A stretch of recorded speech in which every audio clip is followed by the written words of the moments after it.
말씀 나누겠습니다. 5성급 교회입니다.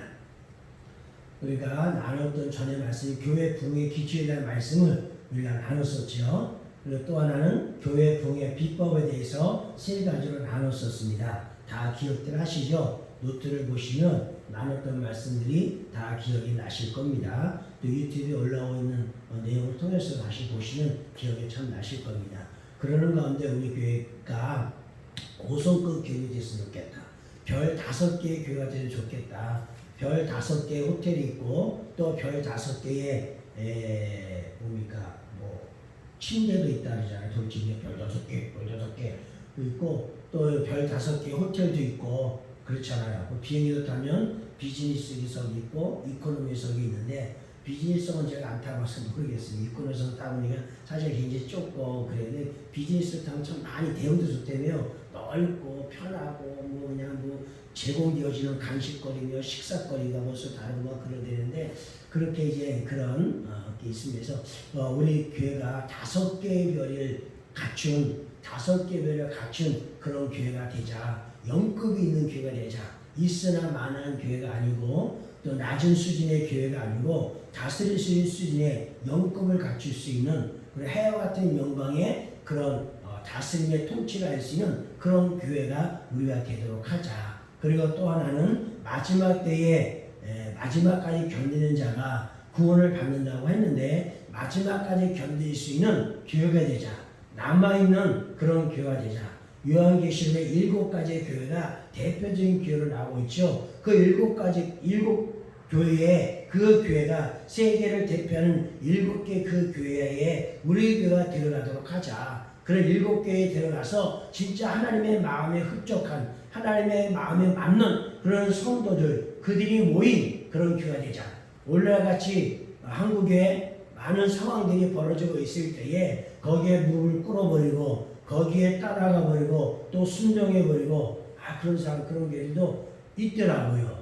지지합니다. 또 선언하는 목회자들도 있고 교회도 있고 그런데 참 이게 교회도 이게 좌우로 나눠지고 있는 그런 때입니다. 그래서 우리 교회가 진짜 하나님의 말씀의 진리의 기둥 가운데 세워져 있는 하나님께서 원하시는 소아시아의 7교회처럼 남아있는 그런 교회가 됐으면 좋겠습니다. 이 땅에서 뿐만 아니라 하나님의 나라에 가면 우리 예배를 드릴 거 아닙니까? 우리가 요한계시록에 보게 되면 24 장로와 네 생물과 천사들이 막 예배를 하면서 멸관을 던지면서 거룩하다 그 예배를 주도할 수 있는 그 예배를 주관할 수 있는 그런 우리 행복하게 되지 않겠냐. 그 정도가 됐을 때 별 5개의 그런 교회가 될 수 있지 않겠는가 그런 말씀을 나누면서 예루살렘 교회를 보니까 그런 교회였더라는 거예요. 우리가 계속해서 예루살렘 교회 2장, 3장, 4장 말씀을 쭉 살펴보지만은 여기 예루살렘 교회를 보면은 진짜 별 5개를 주어도 합당한 교회입니다. 별 5개를 주어도 합당한 교회고 하나님께서도 너무 기뻐하셨던 너무 훌륭하고 뛰어나고 탁월한 그런 교회였습니다. 말씀이니까 사도행 2장에 보니까 성령 충만한 교회였습니다. 성령 충만한 교회였어요. 이것밖에 없는 거예요. 지금은 성령 충만한 질 충만함이 지금의 사태를 극복하고 이길 수가 있고 또 악을 손으로 불의를 하나님의 말씀으로 이길 수가 있습니다. 답은 하나입니다. 우리가 성령 충만 지혜와 계시형으로 가득해야 됩니다. 예루살렘 교회가 그런 교회였습니다.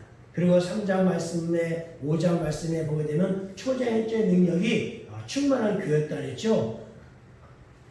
은강은 내격걸 일어나 걸어라. 베드로가 지나가면 그림자가 스쳐도 병이 고침받게 되고 바울이 앞치마가 사람의 몸에 닿기만 해도 고침받게 되고 구약에서도 엘리야의 뼈가 닿는 자가 닿았는데 죽은 자 살아났던 그런 기적도 있었던 것처럼 이런 초자연적 능력이 충만한 교회가 예루살렘 교회입니다. 그리고 사회를 변화시키는 교회죠. 사도행전 4장에 보게 되면 예루살렘의 그 지역이 온통 소동이 일어났습니다. 복음 때문에 또 성도들 때문에 소동이 일어났습니다. 그렇게 예루살렘 지역이 이제 많은 변화를 겪었고 구원받는 그런 놀라운 기적이 있었고, 옛날에 제가 숫자적으로 인구가 얼마인데 얼마의 인구에 어떤 그런 기독교인이 급선자했던 그런 얘기 들었던 것처럼 예루살렘 지역을 완전히 변화시켰습니다.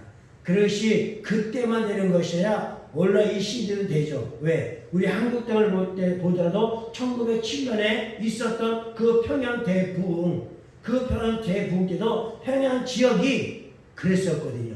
평양 지역에 술집이 문을 닫고 사찰가 문을 닫고, 그리고 모든 죄 강도 도둑질했던 사람이 다 회개하고, 싸웠던 사람이 화해하고, 자기 거 다 빨아가지고 다 또 갚아주고, 다 그냥 2배 4배로 갚아주고, 이런 평양의 대부흥이 있었습니다. 그러니까 이 시대 때만 일어나는 일이 아니고 오늘날 이 시대도 현대에도 이런 대부흥이 일어나야 됩니다. 그런 교회가 예루살렘 교회였었고, 그런 교회가 오늘 행복한 교회가 될 수 있기를 축복을 합니다. 그리고 서로 통용하는 교회였다 했죠. 서로 자기 물건을 통용하고 자기 재산을 내어다 팔면서 나누고 섬기는 그런 참으로 놀라운 그런 교회였습니다.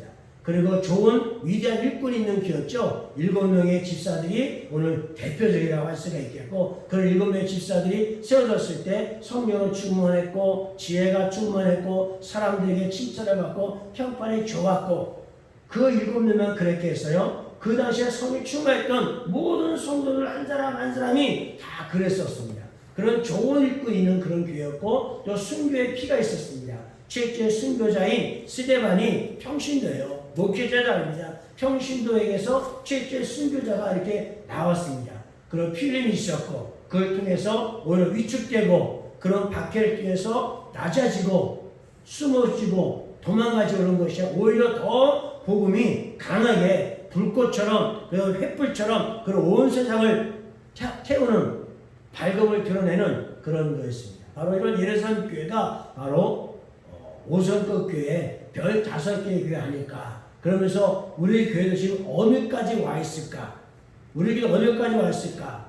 이런 예루살렘 교회가 해낼 수 있는 거기까지 우리가 오지 않았느냐? 여기까지 오지 않았냐? 그러니까 저 문턱만 넘어가면 우리가 별 5개를 달 수 있는 교회가 될 수 있지 않겠는가? 우리에게도 성령이 있고, 우리의 초자연적인 부르심을 저 하나님이 다 받았고, 사회에 대한 꿈과 비전이 우리에게 있고, 그리고 서로의 것을 또 나누고 또 섬기는 그런 마음들이 있고, 또 좋은 일꾼들이 있고, 또 순교하고자 하는 그런 각오를 가진 사람들이 우리 가운데 있고, 그렇다라고 한다면 이러한 준비가 되어진 우리가 저 문턱만 넘어가면 예루살렘 교회를 별 5개 줄 수 있을 만한 것처럼 오늘 우리도 별 5개를 받을 수 있는 그런 교회가 될 수 있지 않겠느냐. 하나는 문턱 하나, 그 문턱 하나를 넘어가면 된다는 겁니다. 그리고 또 하나는 별 5개를 줄 수 있는 교회가 또 안디옥 교회가 아닐까 하는 생각을 해봅니다. 예루살렘 교회로부터 이제 복음을 받았죠. 사도행전 11장 19절로 26절 말씀에 보게 되면 예루살렘 교회로부터 복음을 받았습니다.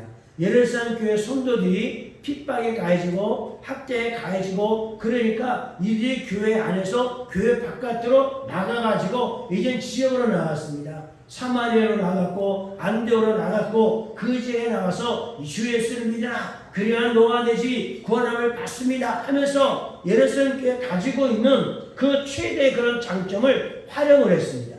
예루살렘 교회는 그 장점이 저거였잖아요. 하나, 둘, 셋, 넷, 다섯, 6가지 그 최고의 장점, 그 모든 장점을 가지고 있었던 오늘 저들이 그 5가지 장점, 5가지의 그 능력, 그 기술을 가지고 그들이 어떻게 했어요? 흩어졌어요. 흩어진 것은 도망가기 위해서 흩어진 것이 아니고 숨기 위해서 흩어진 것이고 복음을 전하기 위해서 흩어졌다는 겁니다. 그런 예루살렘 교회의 그런 열정과 그 복음에 대한 그 믿음과 그들의 순교의 그런 각오가 안디옥에까지 복음이 오는 겁니다. 안디옥이라는 그 지역은 엄청난 지역이요, 굉장히 큰 지역이요, 부자이기도 하고 또 많이 배운 사람들이 헬라 철학이 또 많이 있는 그런 곳이고, 그런 곳에까지 안디옥까지 그 복음이 증거되어진 겁니다.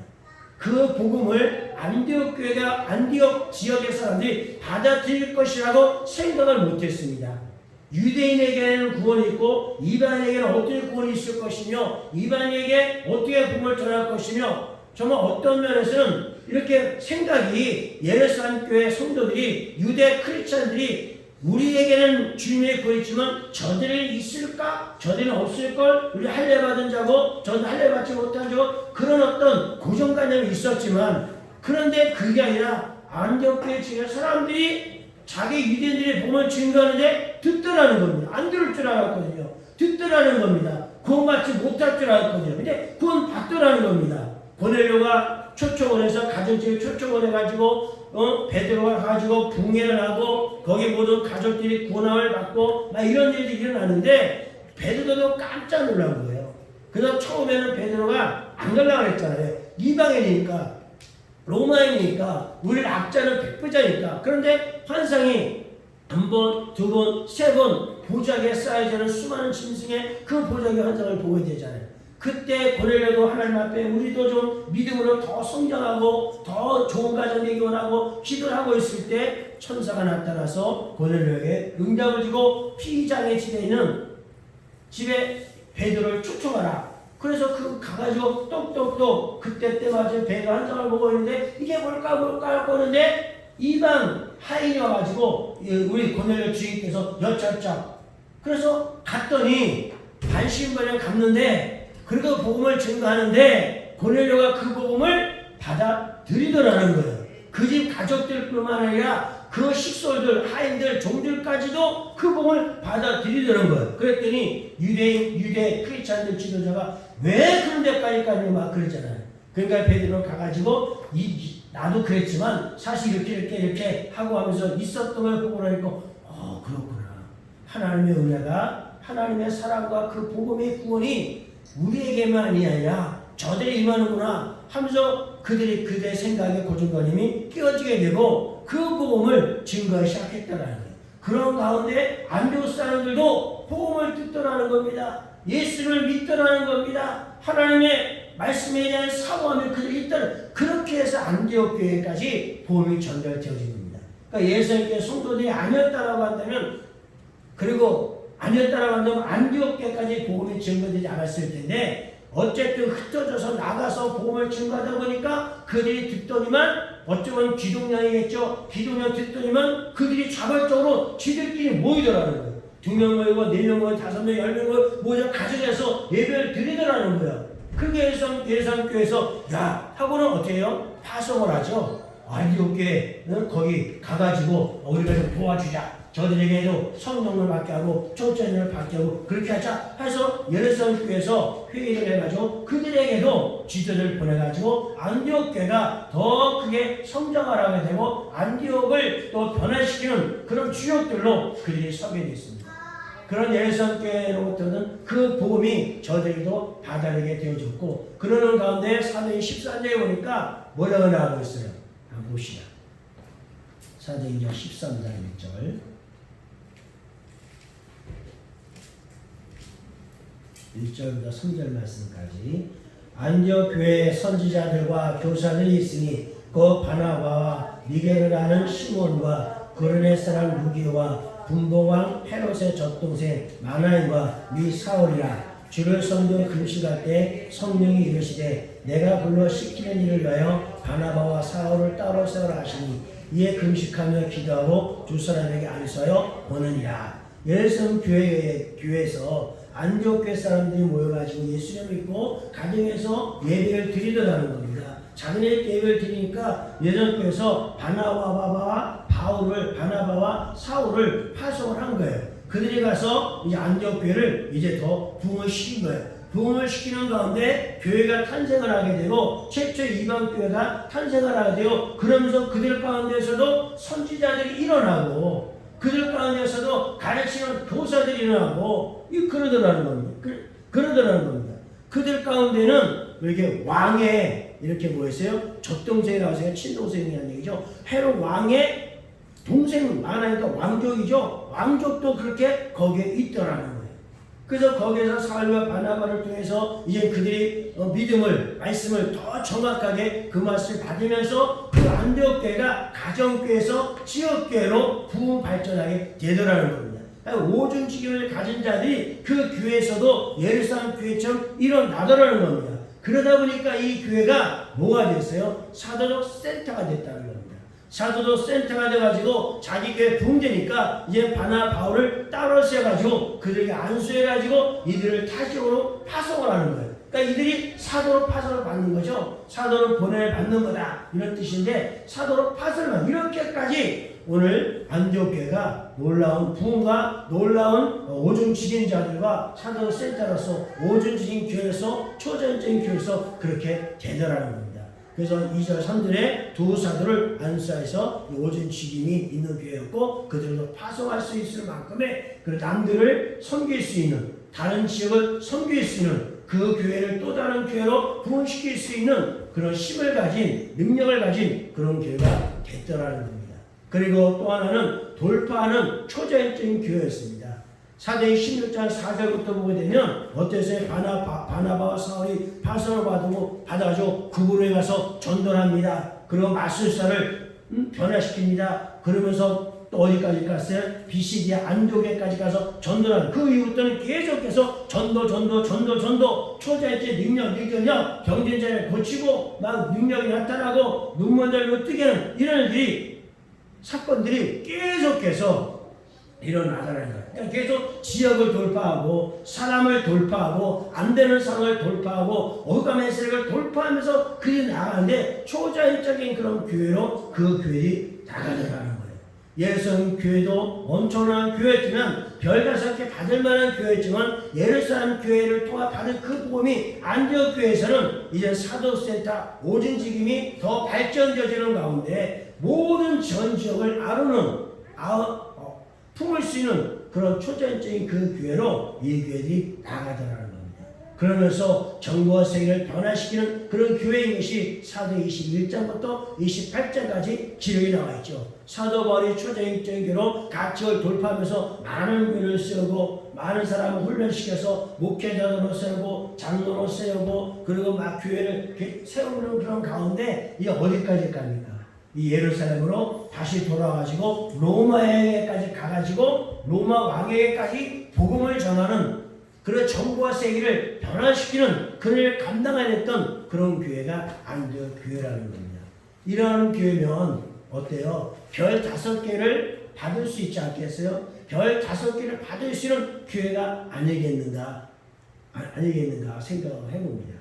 그래서 예루살렘 교회도 그렇고 안디옥 교회도 그렇고 이렇게 놀랍게 별 5교회가 간 것처럼 오늘 우리들도 예루살렘 교회의 모습을 그대로 담고 그 다음에는 안디옥 교회의 모습을 닮아가지고 세계로 또 사람을 파송해서 한 나라를 또 이렇게 일으켜 세우고 먹이고 살리고 회복시킬 수 있는 그런 정부를 또 변화시킬 수 있는 그런 별 5개의 그런 교회가 되기를 축복을 합니다.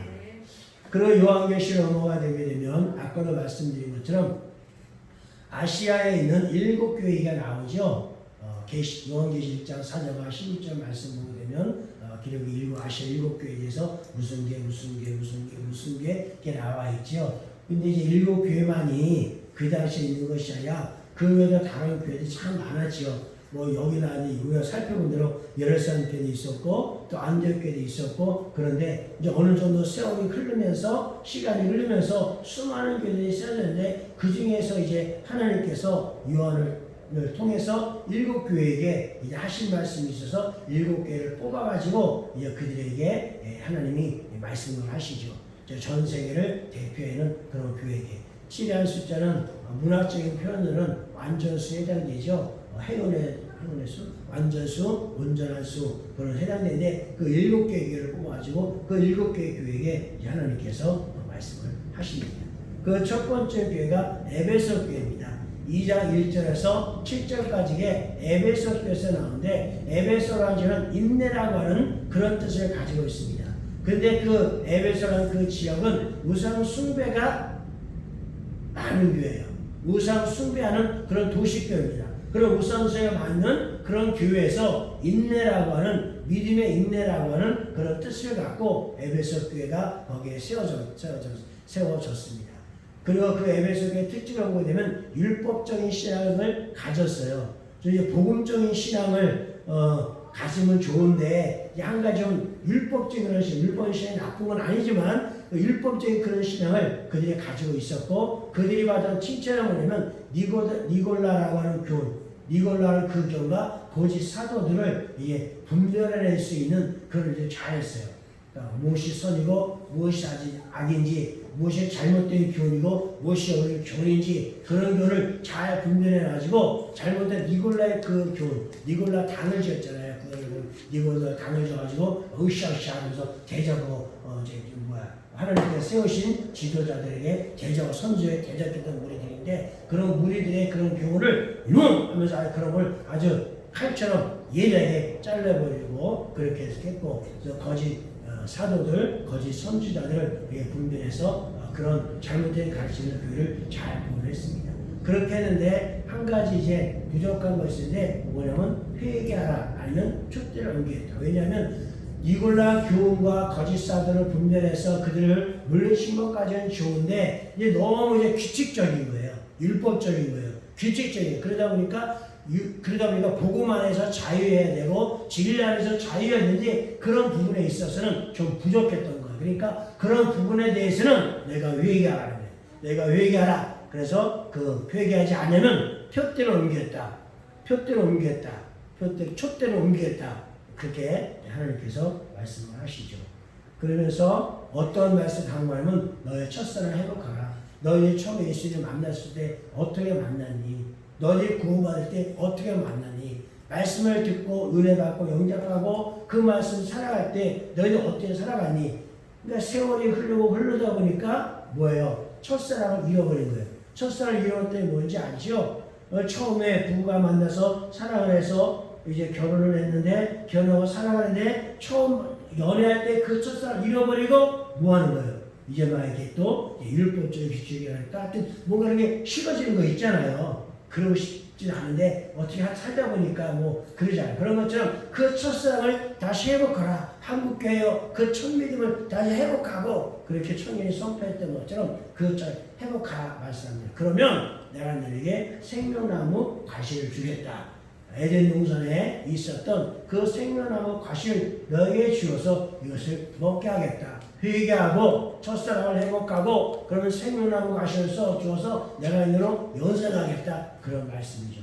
그 당시에 시대가 이제 33년부터 100년 정도 되는 시대였는데 그 시대는 사도교부 시대입니다. 신학자들이 많이 나오고 뭐 이게 터툴리안이라든지 이런 어거스틴이라든지 이런 사람들이 이제 신학자들이 조지 신학자들이 많이 나온 그런 시대였습니다. 그런 시대에 나왔다 보니까 이들도 신학적이 되어버리고 율법적이 되어버리고 말씀에 대해서 학적으로 접근하고 또 과학적으로 접근하려고 하는 그런 면이 이 교회에 있었던 거예요. 그 당시 그런 분위기에 있어서 그런지. 그래서 이런 교회들이 현대에서는 어떤 유형에 속하냐? 의를 행하기는 해요. 좋은 일을 많이 해요. 선길도 많이 합니다. 구절도 많이 합니다. 그런데 첫사랑을 잃어버리다 보니까 그런 의를 행하고 선한 일을 행하고 좋은 일을 많이 하는데 뭐가 어떻게 될까요? 첫사랑을 잃어버리고 믿음을 잃어버리고 그 일을 하게 되면 어떻게 될까요? 지금의 시대가 그런 것들이 있지 않아요? 정말 교회는 큰데 재정도 풍부한데 사를 위해서 구제하고 섬기는 많이 하는데 그런데 뭐예요? 뭐 지금도 뭐 이렇게 따르겠습니다. 지지합니다. 지금 정부에서 그렇게 하는 것처럼 그렇게 선진국의 그런 교회를 유럽에 있는 그런 교회들처럼 남미에 있는 그런 교회들처럼 그런 교회처럼 되어보자고 알았다는 거예요.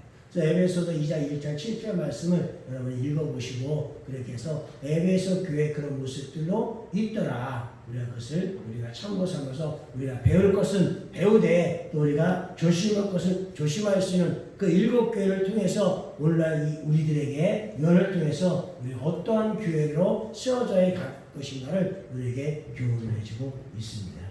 또 하나의 교회는 서문학 교회입니다.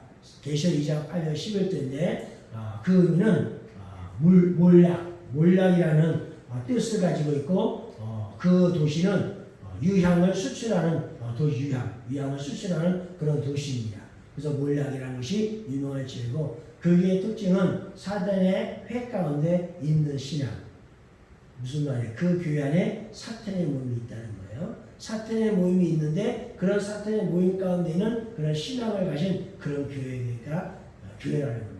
그러면서 영적인 불을 누려서 서문화 지역에 몰약, 의학적인 도시다 보니까 유황도 있고 몰약도 있고 이런 것이 있다 보니까 그 지역이 부자예요. 그러다 보니까 교회 오는 사람들도 부자고 헌금을 많이 하니까 교회도 당연히 부자가 되게 돼서 그래서 그런 영적인 그런 부를 오늘 그들이 누리고 이렇게 했던 교회입니다. 그러니 교회는 칭찬을 받았다는 내용은 없습니다.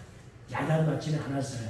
칭찬만 받았던 그런 교회였고, 그리고 당부는 끝까지 충성하라. 지금의 그 마음을 저버리지 말고 끝까지 충성을 하라. 그럼 내가 내게 생명의 말을 주겠다 말씀을 했고, 이 교회가 당시 있을 때에는 100년에서 312년 교회인데 그때는 순교하는 교회들이 많았습니다. 그때는 네로 황제 있죠.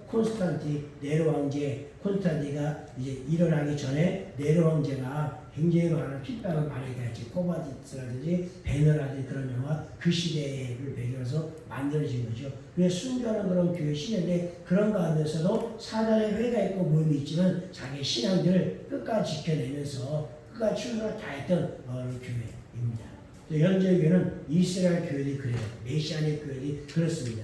이스라엘 메시아닉 교회는 유대 교회에서 이제 예수님을 영접하고 예수님을 인정하고, 유대교는 예수님을 인정하지 않죠. 예수님을 인정하고 예수님을 메시아로 받아들이고 그렇게 하면서 새로운 체제로 이렇게 부흥되어지는 이스라엘 그 교회들이 바로 그런 가운데서도 사실 추방당하고 또 이렇게 죽임을 당하고 어렵게 당하는 그런 상황이지만 그래도 불구하고 끝까지 충성을 다하는 이스라엘의 메시아의 교회 같은 그런 교회가 바로 서버나 교회라고 할 수 있겠습니다. 그리고 또 하나는 버거마 교회입니다. 2장 12절에서 17절 말씀, 요새화라는 뜻으로 지역적으로 외세로부터 안전한 도시였고